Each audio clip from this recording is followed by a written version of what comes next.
ठीक है बेटा, चलिए परीक्षा पूर्व अभ्यास 2024 का सेट ए के कल हम पूरे विकल्प पढ़े थे। ठीक है बेटा, सेट ए के कल हम पूरे विकल्प 5 क्वेश्चन तक किए थे अपन, राइट। आज से 6वां नंबर क्वेश्चन से करना है आपको। चलिए क्वेश्चन क्रमांक 6 क्या कहता है।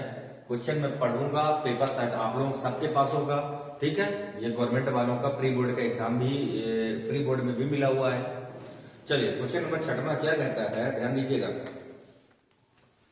एक बैटरी के सिरों को 9 ओम के प्रतिरोध से जोड़ने पर उसके सिरों का विभवांतर 40 वोल्ट से 30 वोल्ट हो जाता है, तो बैटरी का आंतरिक प्रतिरोध ज्ञात कीजिए। इस चैप्टर से एक सवाल आने आना है, सब लोग अच्छे से कंप्लीट करिएगा। 2 नंबर में भी आएगा और 3 नंबर में भी आएगा।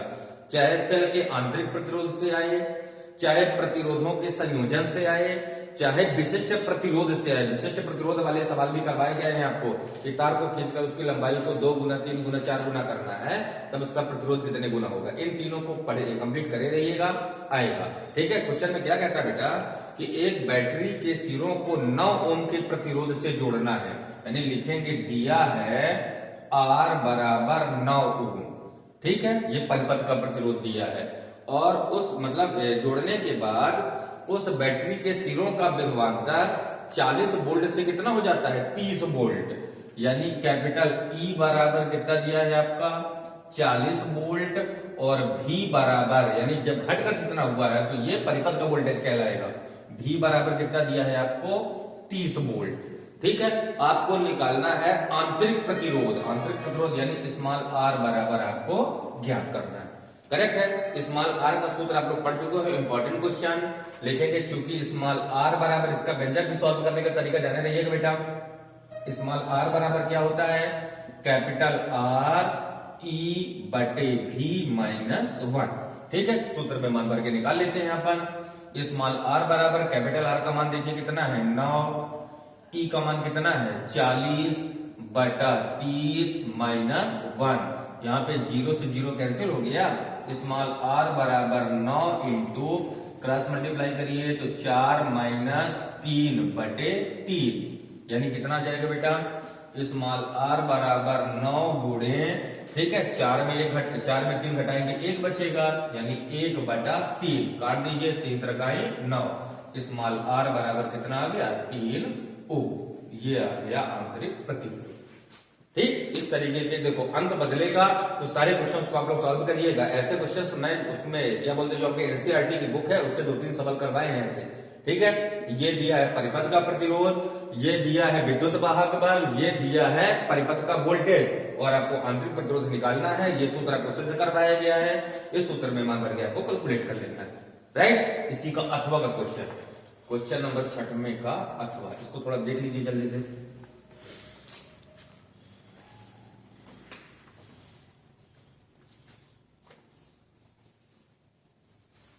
ठीक है बेटा, चलिए अब क्वेश्चन नंबर 6 का अथवा चलते हैं।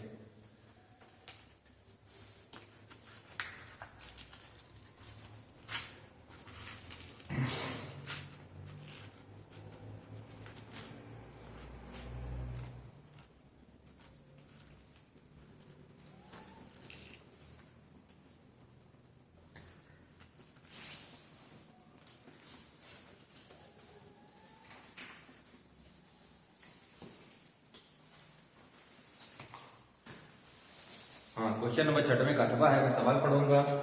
किसी चालक में 1 एम्पियर की धारा प्रवाहित हो रही है, ठीक है, उसके किसी अनुप्रस्थ परिच्छेद 2 होंगे, एक किनारा दूसरा किनारा, उसके किसी अनुप्रस्थ परिच्छेद से 1 सेकेंड में बहने वाले इलेक्ट्रॉनों की संख्या ज्ञात करना है। ठीक है, ध्यान दीजिएगा बेटा, दिया गया है किसी चालक में 1 एम्पियर की धारा बह रही है, यानी आपका I बराबर दिया है, I बराबर कितना दिया है 1 एम्पियर, और क्या दिया है उसके किसी अनुप्रस्थ परिच्छेद से 1 सेकेंड में, यानी टाइम दिया है आपको T बराबर कितना दिया है 1 सेकेंड।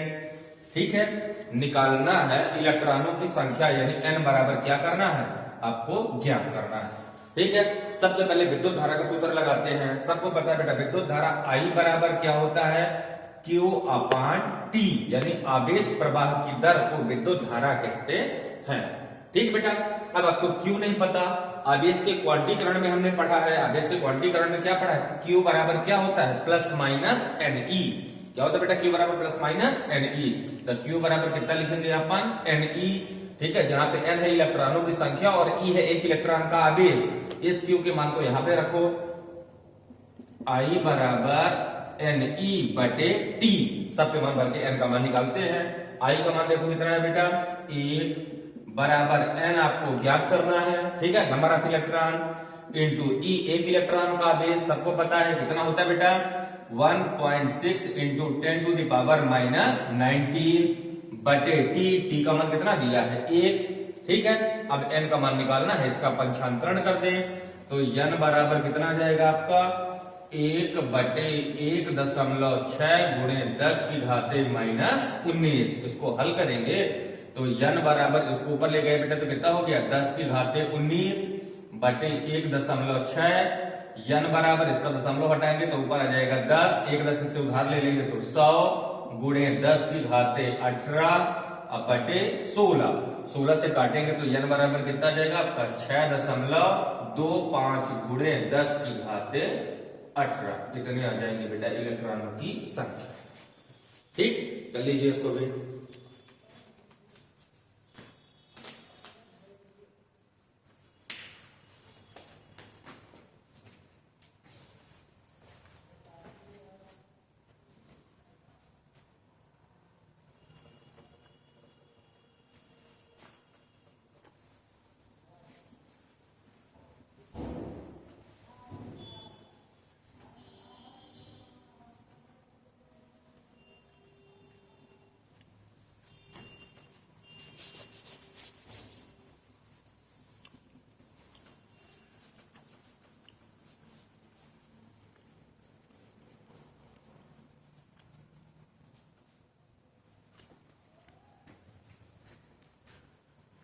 चलिए बेटा, क्वेश्चन क्रमांक आते हैं अपन 7वें नंबर पे। ठीक है, क्वेश्चन क्रमांक 7वें का जो आंसर है ये आपको पहले वाले मॉडल पेपर में बता दिया गया है पूरा सिद्ध करने का।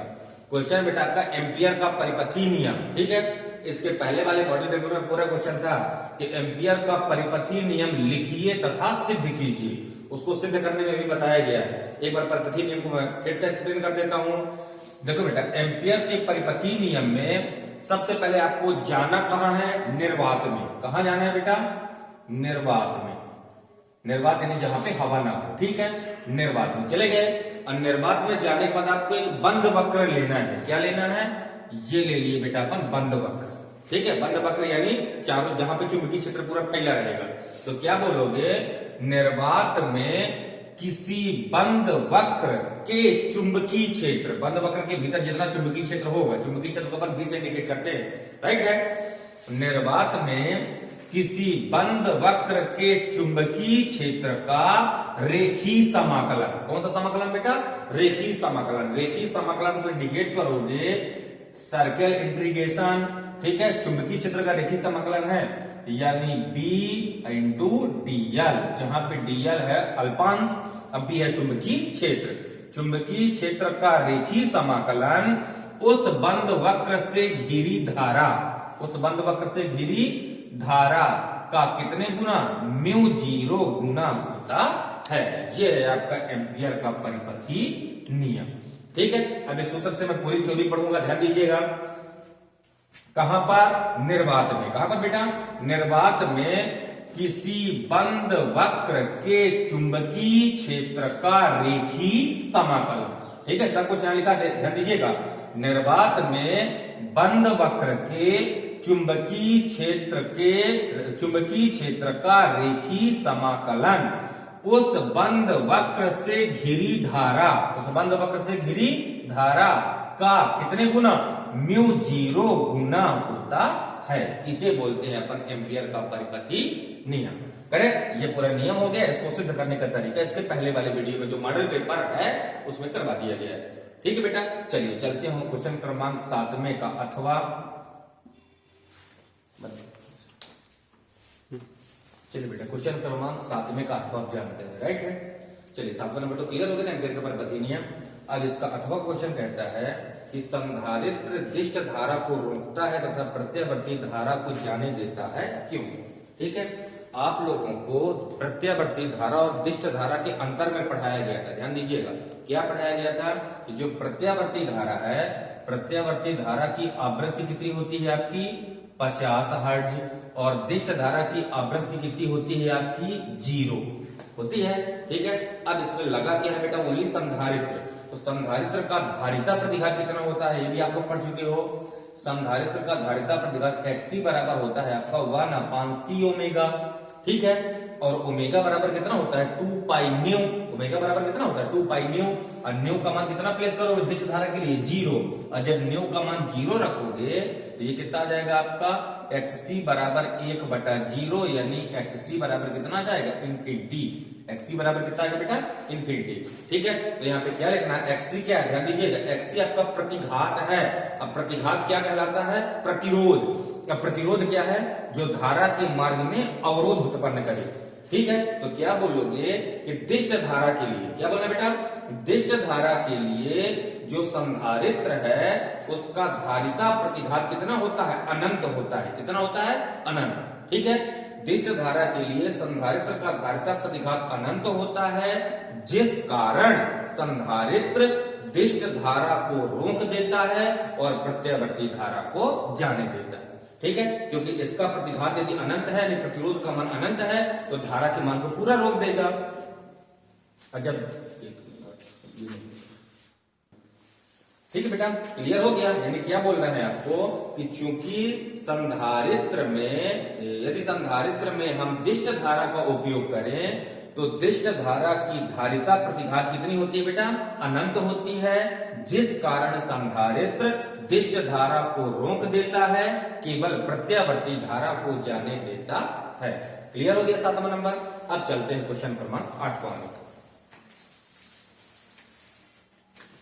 हाँ, क्वेश्चन क्रमांक 8वां बेटा कि चुंबकीय फ्लक्स क्या है, इसका SI मात्रक लिखिए। ठीक है, चुंबकीय फ्लक्स आपको विद्युत चुंबकीय प्रेरण वाले पाठ में पढ़ाया गया है। ठीक है, यूनिट 4 में।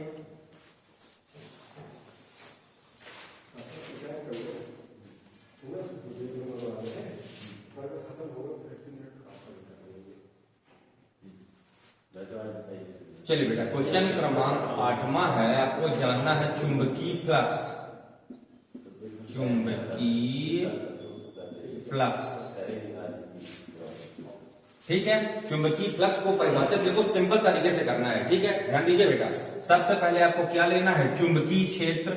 ये पूरा चुंबकीय क्षेत्र हो गया। ठीक है, चुंबकीय क्षेत्र का कितना पार्ट लेना है आपको, एकांक क्षेत्रफल। कितना लेना बेटा, एकांक क्षेत्रफल ले लिए। और चुंबकीय क्षेत्र के एकांक क्षेत्रफल से अभिलंबवत, कैसी बेटा 90 डिग्री कोण बनाती हुई, अभिलंबवत निकलने वाली बल रेखाओं की संख्या को क्या कहते हैं अपन, चुंबकीय फ्लक्स कहते हैं। इसे कैसे, फाई बी से प्रदर्शित करते हैं।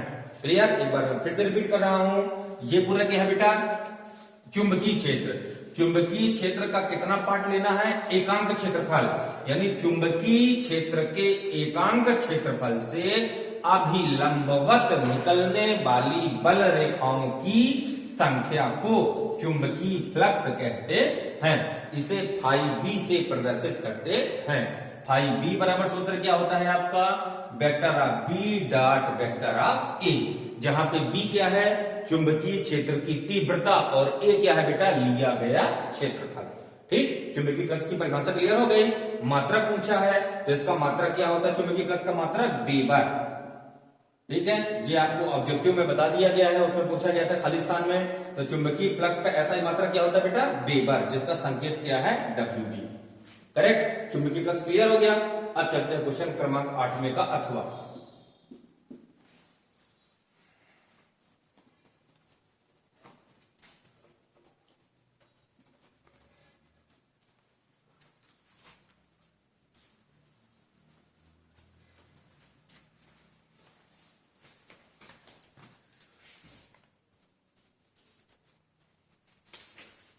हाँ, क्वेश्चन क्रमांक 8 का अथवा बेटा लेंज का नियम, ये भी आपके पहले वाले मॉडल पेपर में पूरा करवा दिया गया है। ठीक है, तो क्या बोलोगे, 8वें का अथवा है लेंज का नियम। ये इंपॉर्टेंट है बेटा, इससे एक क्वेश्चन बनेगा ही बनेगा। लेंज का नियम, इसके बारे में क्या बोलना है, किस डेट में, इसके पहले पढ़ चुके हैं, सन 1834 में। रिपीट क्वेश्चन आ गया बेटा।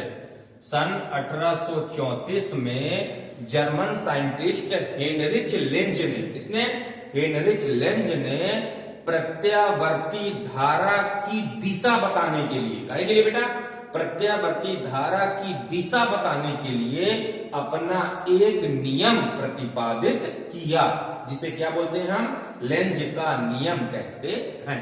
ठीक है, अब नियम क्या है, नियम जानते हैं। इस नियम के अनुसार, ठीक है, जैसे देखो बेटा, इसके नियम को एक्सप्लेन करने के लिए आपको क्या लेना है, कुंडली लेना है। ठीक है, कुंडली यानी चालक। इस कुंडली में क्या उत्पन्न होगी बेटा, प्रत्यावर्ती धारा। अब प्रत्यावर्ती जो धारा है वो उसी कारण का विरोध करेगी जिस कारण वह स्वयं उत्पन्न हुई है।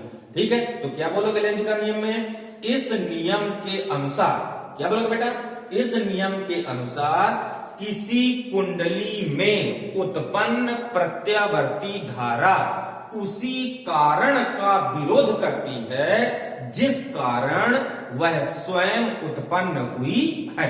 ठीक, ये है आपका लेंज का नियम। केवल 2 नंबर में तरह लिखना है। ठीक है, कैसे उत्पन्न होती है, एक कुंडली होती है, उसमें चुंबक को कुंडली के पास लेके जाते हैं। जब चुंबक को कुंडली के पास लेके जाते हैं तो चुंबक के मतलब कुंडली से बद्ध चुंबकीय फ्लक्स में क्या होता है, परिवर्तन, जिस कारण इसमें क्या उत्पन्न होती है बेटा, प्रेरित धारा, और चुंबक को उसके पास लाने का विरोध करती है, और यही है आपका लेंज का नियम। क्लियर हो जाएगा, एक बार नियम मैं फिर पढ़ रहा हूं। इस नियम के अनुसार किसी कुंडली में उत्पन्न प्रत्यावर्ती धारा उसी कारण का विरोध करती है जिस कारण वह स्वयं उत्पन्न हुई है। इसे बोलते हैं बेटा लेंज का नियम। ठीक है, इससे एक ऑब्जेक्टिव भी था, आपके पहले हो चुका है कि लेंज का नियम काहे पे आधारित है, तो बोलोगे लेंज का नियम ऊर्जा संरक्षण के नियम पर आधारित है। क्लियर, ये आपको हो गया क्वेश्चन क्रमांक 8वें का अथवा। अब चलते हैं बेटा क्वेश्चन क्रमांक 9वें में।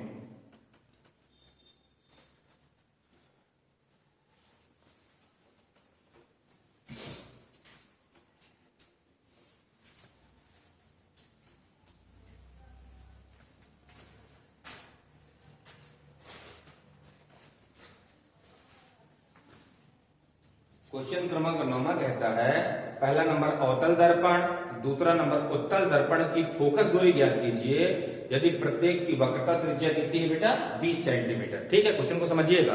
क्वेश्चन क्रमांक 9वां कह रहा है, आपके पास 2 दर्पण है, एक अवतल दर्पण है और नंबर दूसरे में एक उत्तल दर्पण है। ठीक है, दोनों की वक्रता त्रिज्या यानी R बराबर कितनी दी है आपकी, 20 सेंटीमीटर। ठीक है, और दोनों की फोकस दूरियां निकालना है। तो पहला नंबर में क्या लिखोगे, अवतल दर्पण के लिए लिखोगे बेटा, दिया है R बराबर 20 सेंटीमीटर। नंबर 1 है अवतल दर्पण में। ठीक है, सबको पता है कि अवतल दर्पण की फोकस दूरी क्या होती है, ऋणात्मक। ठीक है, तो अवतल दर्पण के लिए F बराबर कितना होगा, -R/2, क्योंकि F बराबर R/2 होता है। चूंकि दर्पण अवतल है इसलिए कौन सा साइन आएगा बेटा, माइनस। R का मान प्लेस कर दो, तो F बराबर -R का मान कितना है बेटा, 20/2, काट दोगे 2 दहम 20, तो यह बराबर कितना जाएगा, -10 सेंटीमीटर। ये आ गया अवतल दर्पण के लिए। ठीक है, दूसरा नंबर क्या बोला है, उत्तल दर्पण में। उत्तल दर्पण में, ठीक है, उत्तल दर्पण किसी वस्तु का सीधा प्रतिबिंब बनाता है, यानी उसकी फोकस दूरी क्या होगी, धनात्मक। तो लिखोगे उत्तल दर्पण में F बराबर कितना होगा बेटा, केवल R/2, R का मान फिर प्लेस करो, तो F बराबर 20/2, 2 दहम 20, यानी F बराबर 10 सेंटीमीटर। ठीक है, अवतल दर्पण के लिए -10 सेंटीमीटर, उत्तल दर्पण के लिए 10 सेंटीमीटर। ठीक है बेटा, ये आपको हो गया क्वेश्चन क्रमांक 9। अब चलते हैं क्वेश्चन क्रमांक 9 का अथवा।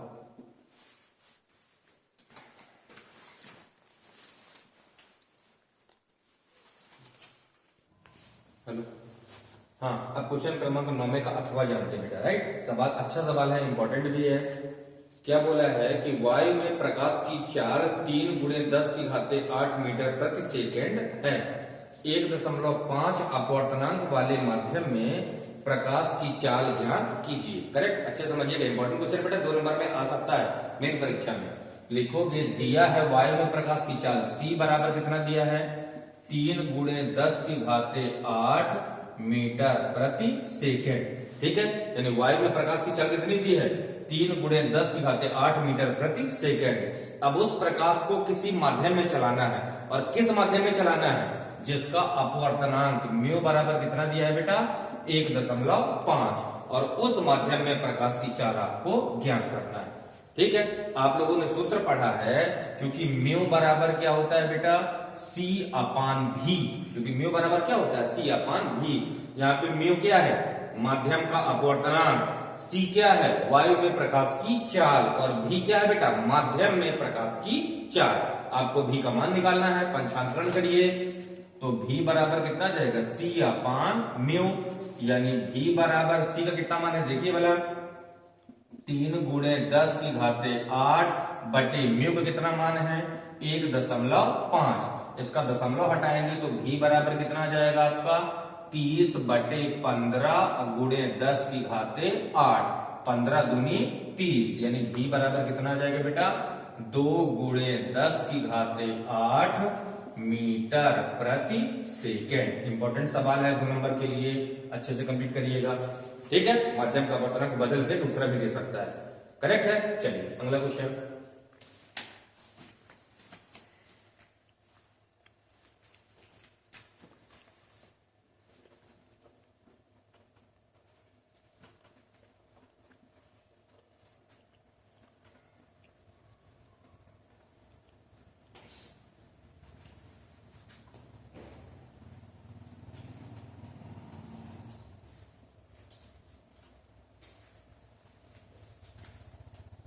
क्वेश्चन क्रमांक 10वां जानते हैं बेटा। क्वेश्चन क्रमांक 10वां कहता है विस्थापन धारा किसे कहते हैं। ठीक है, ध्यान दीजिए, विस्थापन धारा परिचालन धारा दोनों आप लोग पढ़ चुके हो। ठीक है, क्वेश्चन क्रमांक 10वां आपको जानना है बेटा विस्थापन धारा यानी डिस्प्लेसमेंट करंट, विस्थापन धारा। ठीक है, इसको एक्सप्लेन करने के लिए केवल एक फार्मूला को आप याद रखिए। विस्थापन धारा को हम दर्शाते कैसे हैं आईडी से, तो आईडी बराबर आपका होता है d∅e/dt। ये सूत्र आप लोग पीछे पढ़ चुके हो। ठीक है, इनके नाम जानिए। φe क्या है बेटा विद्युत फ्लक्स, φe क्या है विद्युत फ्लक्स, और d/dt क्या है समय के साथ परिवर्तन। तो क्या बोलोगे किसी परिपथ में, क्या बोलोगे बेटा किसी परिपथ में किसके विद्युत फ्लक्स के समय के साथ परिवर्तन करने से जो धारा उत्पन्न होती है उसे हम विस्थापन धारा कहते हैं। या अगली परिभाषा ध्यान दीजिएगा, इससे समय के साथ क्या बोलोगे बेटा समय के साथ विद्युत फ्लक्स में परिवर्तन करने से जो धारा उत्पन्न होती है उस धारा को विस्थापन धारा कहते हैं। इसे आईडी से प्रदर्शित करते हैं। आपको इसके पहले पढ़ा चुके हैं विस्थापन धारा और परिचालन धारा दोनों में संबंध क्या है। तो विस्थापन धारा और परिचालन धारा आपस में क्या होती है बराबर, आईसी बराबर आईडी। यह विस्थापन धारा है, इस टाइम बेटा परिचालन धारा को जानते हैं। परिचालन धारा को दर्शाते कैसे हम आईसी से, आईसी बराबर क्या होता है dq/dt, यानी समय के साथ आवेश प्रवाह की दर को क्या बोलते हैं अपन परिचालन धारा, और समय के साथ ये फाई क्या बेटा विद्युत फ्लक्स, समय के साथ विद्युत फ्लक्स में परिवर्तन को क्या बोलते हैं अपन विस्थापन धारा। या कि ऐसे ले सकते हैं कि विद्युत फ्लक्स में परिवर्तन की दर को विस्थापन धारा कहते हैं। इसे आईडी से प्रदर्शित करते हैं। क्लियर हो गया, चलिए इसी का अथवा जानते हैं अब। क्वेश्चन क्रमांक 10वें का अथवा, हाँ ये थ्योरिकल क्वेश्चन है बेटा, ध्यान दीजिएगा।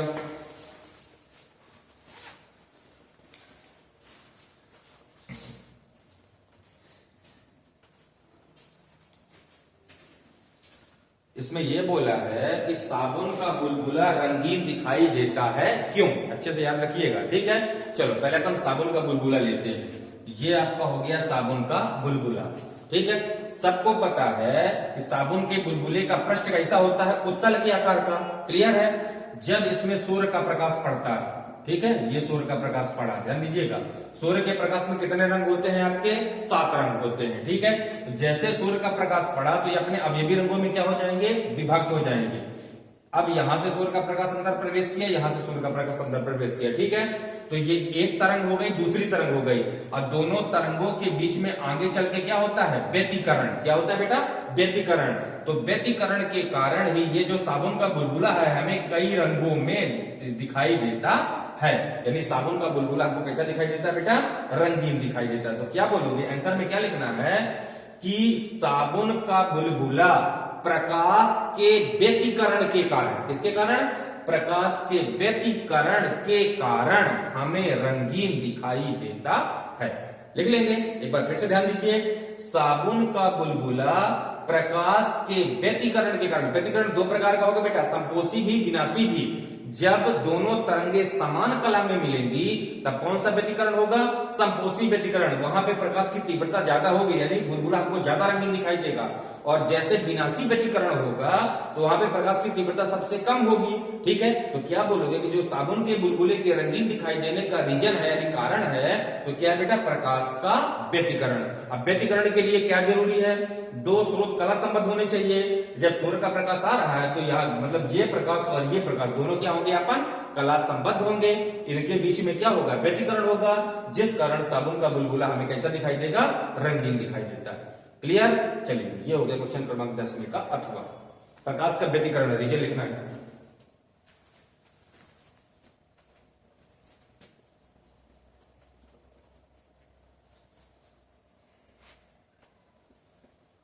अब जानते हैं बेटा क्वेश्चन क्रमांक 11। क्वेश्चन क्रमांक 11 है, डी ब्रागली तरंग क्या है? डी ब्रागली का तरंग समीकरण लिखिए। ये भी इंपॉर्टेंट क्वेश्चन है बेटा। ठीक है, इस वाले चैप्टर से ये विकिरण की द्वितीय प्रकृति से आपको 5 क्वेश्चन अच्छे से कंप्लीट करना है। नंबर 1 ये जो डी ब्रागली तरंग, इसको मैं पढ़ा रहा हूं। इसके पहले आपका कार्यफलन, देहली आवृत्ति, प्रकाश विद्युत प्रभाव, आइंस्टीन का प्रकाश विद्युत समीकरण, ठीक है, और विकिरण की द्वैतिक प्रकृति, इनको कंप्लीट करिए। इसके अलावा इसमें कुछ नहीं आने वाला। क्लियर है? चलिए बेटा, हम जानते हैं डी ब्रागली तरंग। चलिए बेटा, डी ब्रागली तरंग के बारे में जानते हैं अपन। डी ब्रागली तरंग, ठीक है। तो डी ब्रागली तरंग को परिभाषित करने के लिए वेरी सिंपल है। देखो बेटा, क्या लिखेंगे कि डी ब्रागली ने यह बताया, क्या बोलोगे? डी ब्रागली ने यह बताया कि जब कोई भी कण माध्यम में संचरित होता है, कि माध्यम में आगे बढ़ता है, तब उसके साथ एक तरंग संलग्न होती है, यानी तरंग लगी होती है। और उस तरंग को, जो तरंग लगी हुई है, ध्यान दीजिएगा, उस तरंग को ही हम डी ब्रागली तरंग या द्रव्य तरंग कहते हैं। क्लियर हो गया? प्लांक ने क्या बताया था कि जो ब्रह्मांड में ऊर्जा है ये छोटे छोटे बंडलों से मिलकर बनी है, जिसे हम क्या बोलते हैं बेटा? क्वांटा या फोटॉन। अब वही कण जब माध्यम में क्या होता है? आगे बढ़ता है, तो उसके साथ क्या लगी होती है? तरंग लगी होती है, तरंग संलग्न होती है। उस तरंग को ही हम क्या बोलते हैं बेटा? डी ब्रागली तरंग या द्रव्य तरंग कहते हैं। क्लियर हो जाएगा? इसी में बोला है कि डी ब्रागली का तरंग समीकरण लिखना है। तो वेरी सिंपल है बेटा, डी ब्रागली का तरंग समीकरण कैसे उत्पादित करेंगे? लिखेंगे प्लांक के क्वांटम सिद्धांत के अनुसार E बराबर क्या होता है आपका? h new. समीकरण नंबर 1। आइंस्टीन के द्रव्यमान ऊर्जा समीकरण से E बराबर क्या होता है आपका? mc²। समीकरण नंबर 2, जब दोनों की तुलना करोगे तो कितना आ जाएगा आपका? h न्यू बराबर mc²। चूंकि न्यू बराबर क्या होता है बेटा? चूंकि न्यू बराबर होता है आपका c/λ। न्यू की जगह जब मान भरोगे तो h इंटू c/λ बराबर mc²। एक c से एक c क्या हो गया? कैंसिल। तीसरे गुणा करो तो लैम्डा बराबर कितना आ जाएगा आपका? h/mc। m द्रव्यमान है, c आपका वेग है। चूंकि mc बराबर क्या होता है? चूंकि mc बराबर होता है p आपका संवेग है, यानी मोमेंटम। mc की जगह जब हम p प्लेस करेंगे तो h बराबर कितना, लैम्डा बराबर कितना आ जाएगा बेटा आपका? H/P। ये है आपका डी ब्रागली तरंग समीकरण। क्लियर आ जाएगा। चलिए अब इसका अथवा जानते हैं। ठीक है बेटा, चलिए क्वेश्चन क्रमांक 11 का अथवा जानते हैं। क्वेश्चन क्रमांक 11 का अथवा है, बोर की प्रथम कक्षा में इलेक्ट्रॉन का कोणीय संवेग कितना होता है। ठीक है, ये आप लोग जो बोर का परमाणु मॉडल है उसमें तीसरा नंबर टॉपिक में मैंने लिखाया है कि बोर की प्रथम कक्षा में इलेक्ट्रॉन का कोणीय संवेग L बराबर कितना होता है बेटा, NH/2π। कितना लिखोगे, L बराबर NH/2π, जहां पे N क्या है, मुख्य क्वांटम संख्या, और H क्या है बेटा, प्लांक नेतांक। ठीक है, जहां पे N का मान कितना हो सकता है, N का मान 1, 2, 3 एंड सो ऑन। ठीक है, अब उसमें बोला है प्रथम कक्षा में, तो प्रथम कक्षा में कोणीय संवेग के लिए N बराबर कितना आपको प्लेस करना है, 1। जब N बराबर 1 भरोगे तो प्रथम कक्षा का कोणीय संवेग कितना आएगा, प्रथम कक्षा का कोणीय संवेग यानी L बराबर, प्रथम कक्षा का कोणीय संवेग L बराबर N की जगह 1 रखोगे बेटा तो H/2π ये आ गया। ठीक है, ये जो L बराबर NH/2π है इसको अपन क्वांटमीकरण प्रतिबंध भी बोलते हैं। ठीक है, L बराबर NH/2π को क्या बोलते हैं अपन, क्वांटमीकरण प्रतिबंध। ये आपको हो गया क्वेश्चन क्रमांक 11 का अथवा। ठीक, अब जानते हैं क्वेश्चन क्रमांक 12।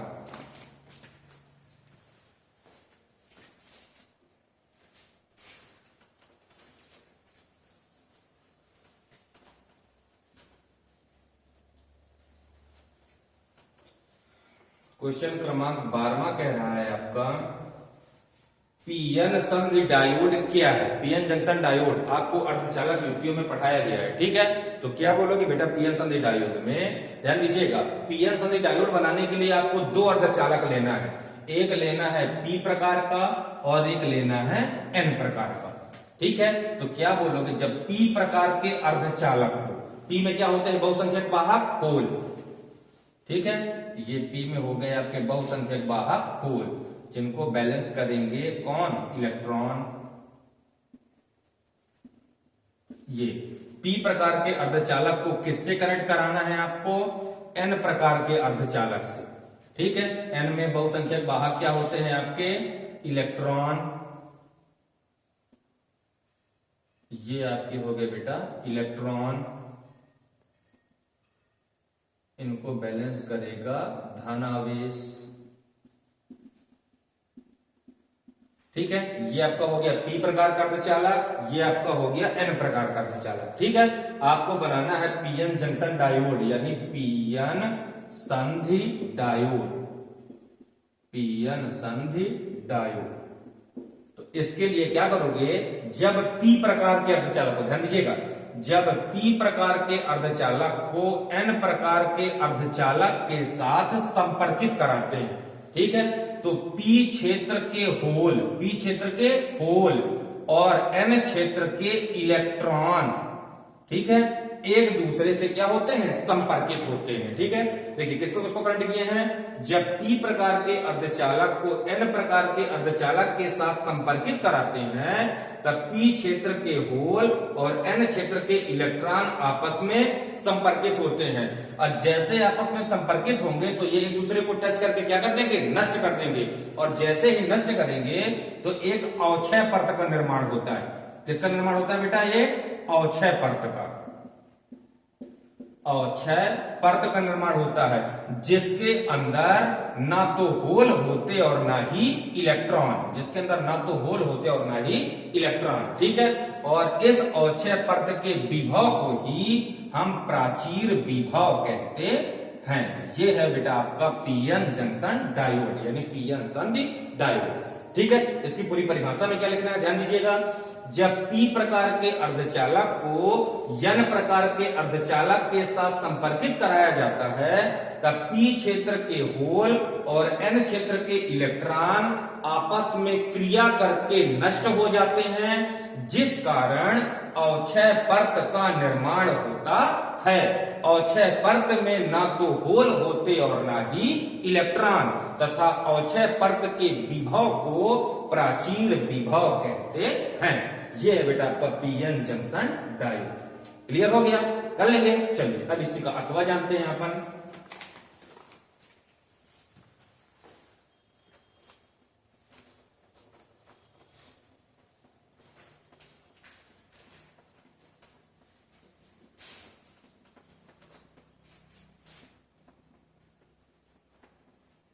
क्वेश्चन क्रमांक 12 का अथवा। ठीक है, ये क्या कह रहा है बेटा, किसी शुद्ध अर्धचालक का ताप बढ़ाने पर उसकी चालकता पर क्या प्रभाव पड़ता है। ठीक है, आपको शुद्ध अर्धचालक लेना है। शुद्ध अर्धचालक यानी जिसपे अशुद्धियां नहीं मिलाई गई।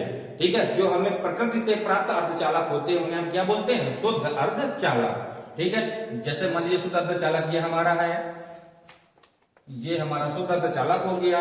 इसका जैसे ही हमने टेम्परेचर बढ़ाया, ताप बढ़ाया, तो इसके जो मॉलिक्यूल्स हैं यानी इलेक्ट्रॉन हैं, इनकी गति क्या होती है, तेज हो जाती है। और जैसे इनकी गति तेज होगी तो इसकी चालकता का भी मान क्या हो जाएगा, बढ़ जाएगा। तो क्या लिखोगे कि शुद्ध अर्धचालक का ताप बढ़ाने से उसकी चालकता, क्या लिखोगे बेटा, उसकी चालकता यानी कंडक्टिविटी, ठीक है, उसकी चालकता बढ़ जाती है। और रीजन क्या है, क्योंकि शुद्ध अर्धचालक का ताप बढ़ाने से उसके जो आयन हैं, आयनों की गति तेज होती है और आयन की गति तेज होने के कारण उसकी चालकता का भी मान बढ़ जाता है। क्लियर, आंसर में केवल इतना लिखना है कि 2 नंबर का है, तो शुद्ध अर्धचालक का ताप बढ़ाने से उसकी चालकता बढ़ जाती है। करेक्ट आ जाएगा। ये लो आपके बेटा 2 नंबर के टोटल क्वेश्चंस कंप्लीट हो गए। अब बचे आपके 3 नंबर के क्वेश्चंस और 4 नंबर के क्वेश्चन। ठीक,